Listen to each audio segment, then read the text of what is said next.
Hi, welcome to Happiness Hints.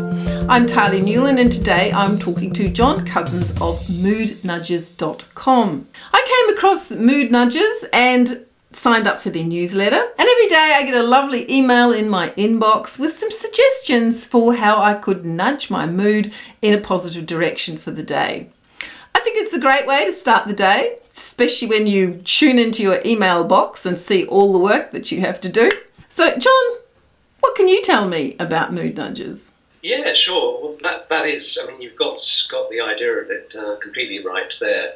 So the plan is that, as I say, I share some of my experiences over the years, and I'm somebody who's had my fair share of trials and tribulations with mood and depression.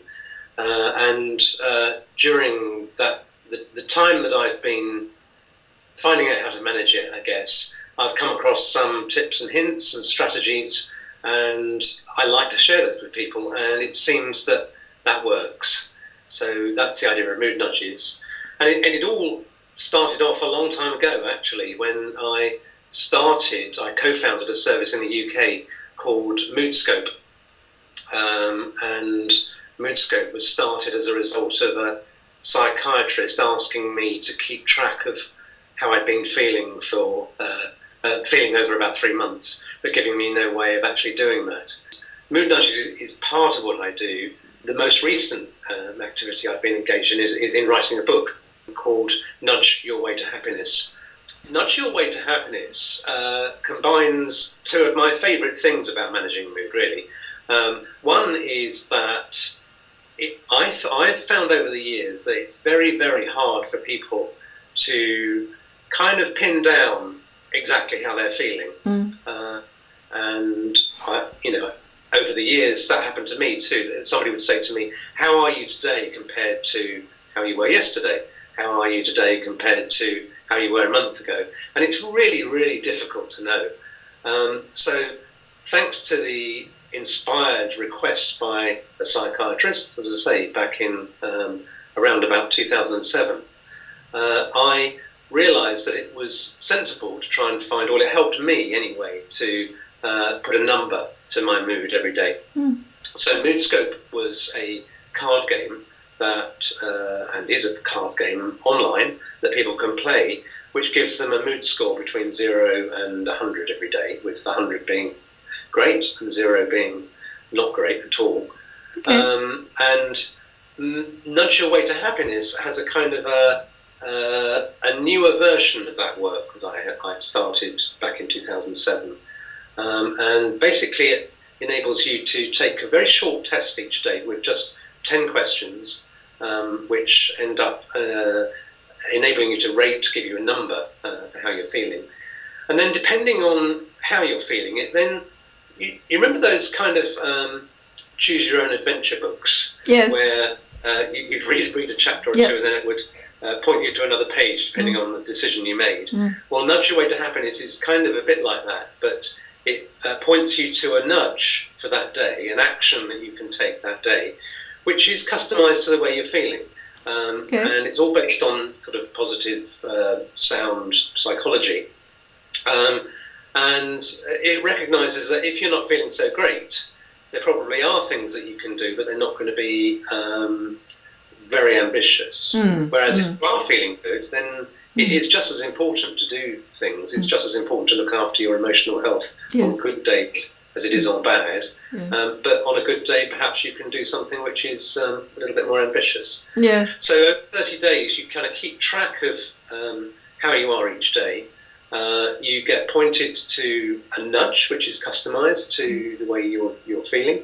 And we've just finished a little trial of the book with 30 people who all started out at least moderately depressed, and used the same kind of tests before and after the 30 days as would be used with antidepressants or psychotherapy. And the book has come out showing an effectiveness which is equivalent to medication or counselling over 30 days, which is kind of exciting, kind of very exciting actually.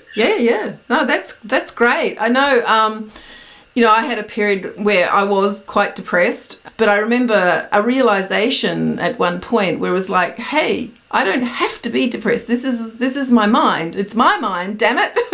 I'm in control of my mind. I don't want to be depressed anymore. And for me, that was quite a revelation, and I did actually kind of snap out of it. But you can't go to a depressed person and just say, hey, it's all in your mind, snap out of it. So, this idea of taking small steps, I think is great. Right. Tell me what might be one small step that you could take if you were feeling way down at the bottom of that scale.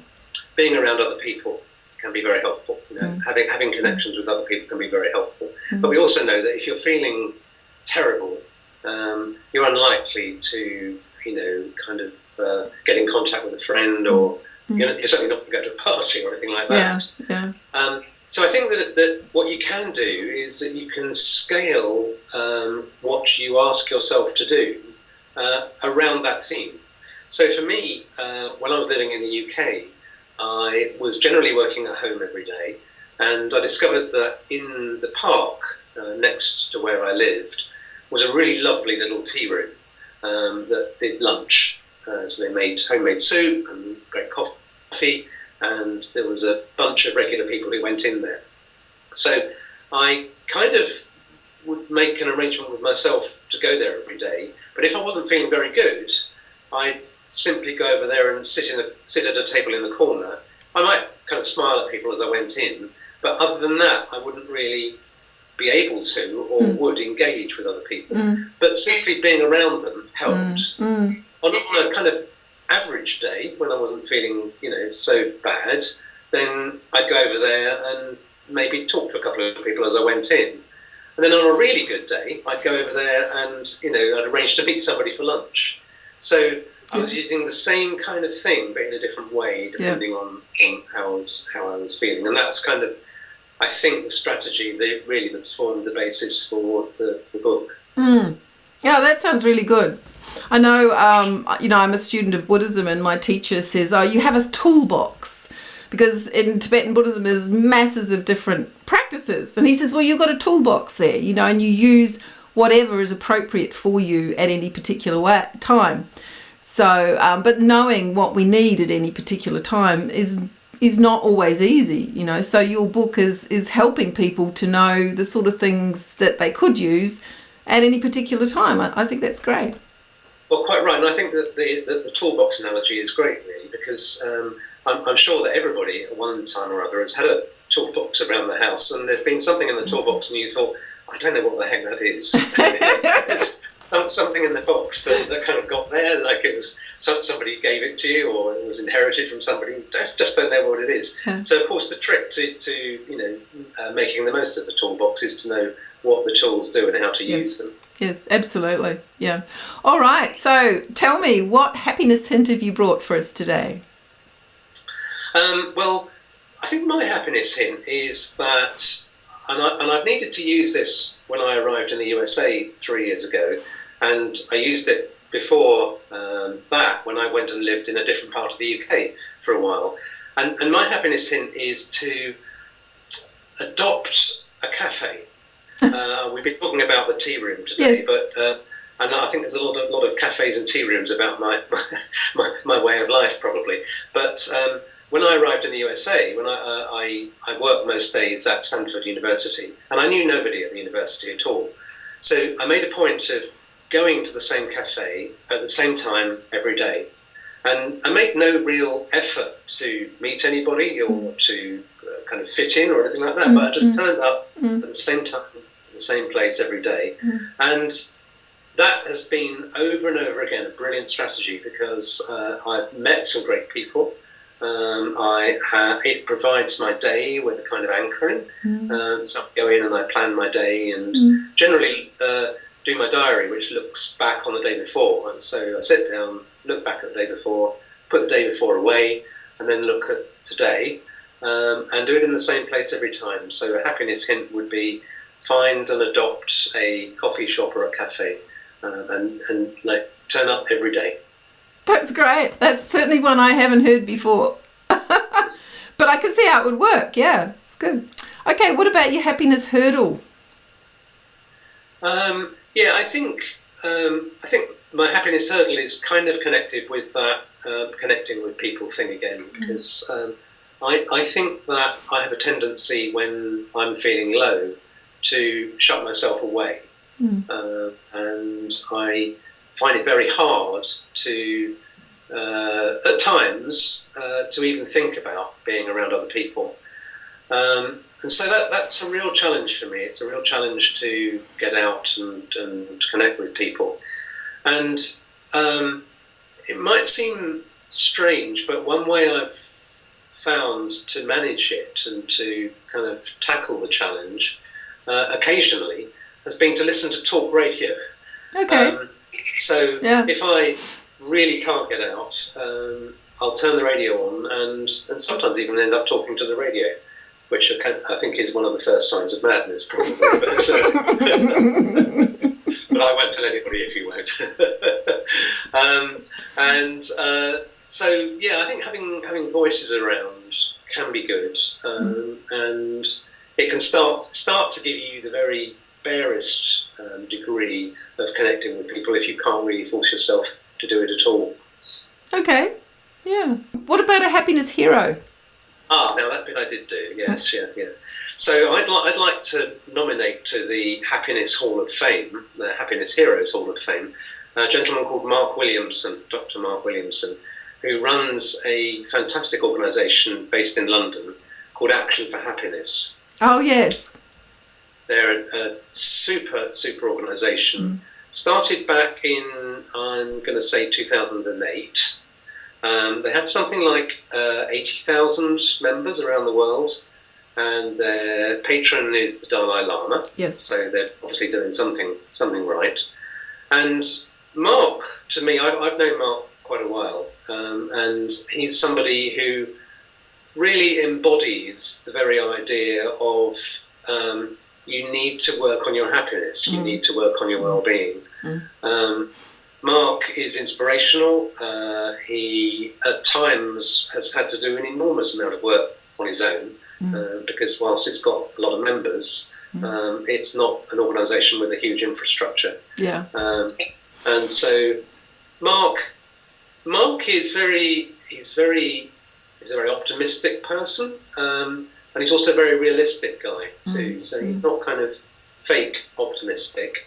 He, to me, is somebody who, as I say, embodies the idea of if something's not working, fix it. When things are working, maintain them. Okay, so is there anything else you'd like to say in general about happiness? I think that it's kind of sad, really, that happiness isn't taught in schools. Yes. Because I think that, as you said earlier on, Talia, you decided when you were feeling low, and whether or not you were clinically depressed, you clearly were having a tough time. But you decided at the end of the day that you were going to do something about it. And we can do that. We can, but it's really, really difficult. And so is algebra. And we're taught how to do algebra. Yes. I've forgotten all algebra actually, I think now. But I think there are a lot of well-being techniques that would benefit from being taught to us when we're young. And so we the toolbox that you talked about earlier, I think that we should all leave school or leave our teens with that toolbox. A toolbox for happiness. A happiness toolbox. Yes. Yes. It's a tough old world out there. It really is. When you're depressed, of course, your body feels lethargic as well, doesn't it? You depress your body, you have no energy, and of course that makes it really hard to make those steps. So what's your advice for someone who's right at the bottom? Well, that's a great question, and I think that the mind-body link is an incredibly powerful one, and an incredibly forgotten one too by many people.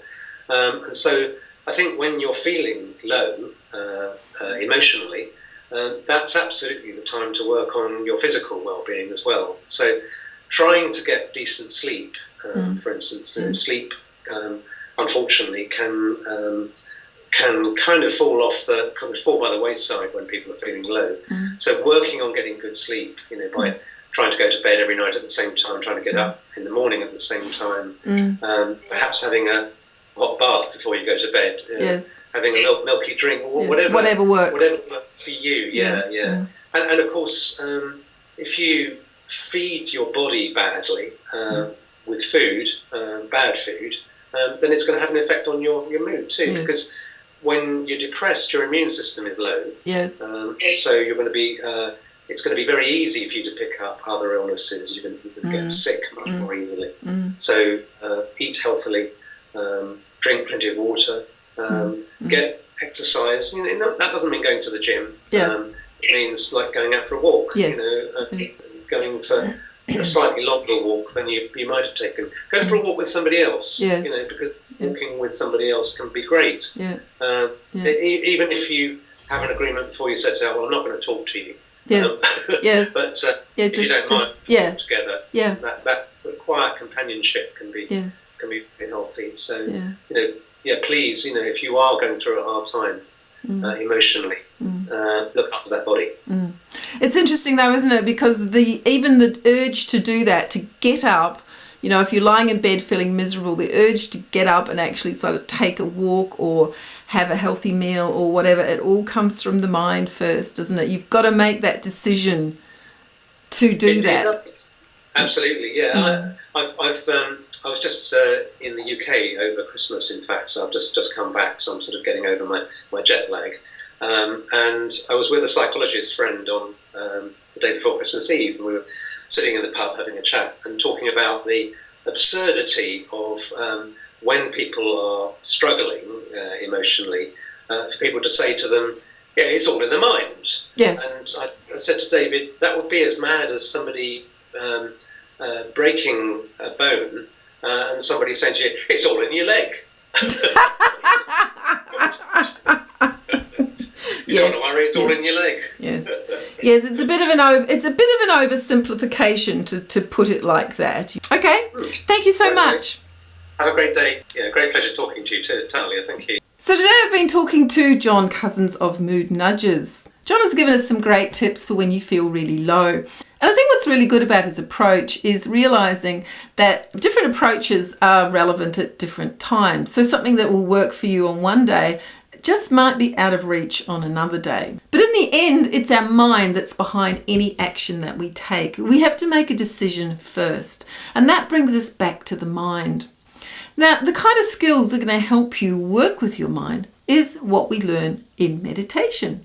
So that's why for me, learning to meditate has had the biggest effect on my particular happiness. Because basically, I've learned to allow whatever happens to rise and just pass away through me without bothering me. And all of that I've learned through meditation. So to help you make meditation part of your life, I've created a free guided meditation on MP3. And you can pick that up at talianewland.com/guided-meditation. I hope that you'll also check out my bookshop at talianewland.com. Look out for the book How to Meditate Easily, Effectively and Deeply. And while you're there, also check out my award-winning fiction. I write real magic, stories with the power to transform. If you like this happiness hint, there are more that you can see. And please like it, share it around, and of course subscribe to the channel. And after you've subscribed, don't forget to click the little bell icon to make sure that you get notifications of new posts. So that's it from Happiness Hints for today. I hope to see you next time. Bye.